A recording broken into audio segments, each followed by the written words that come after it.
السلام عليكم. النصر في مواجهة الخلود ضمن مباريات الجولة الثانية من دوري روشن السعودي.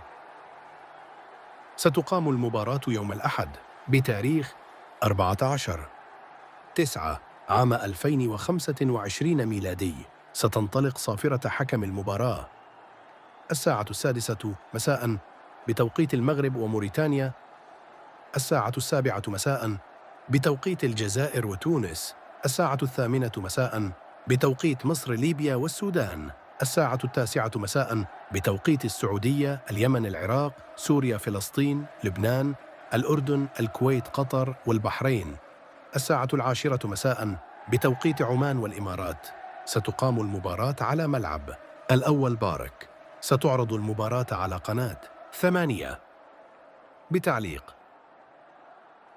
هذا كل شيء، وإلى لقاء آخر. سلام. لا تنسى الاشتراك في القناة ليصلك كل جديد.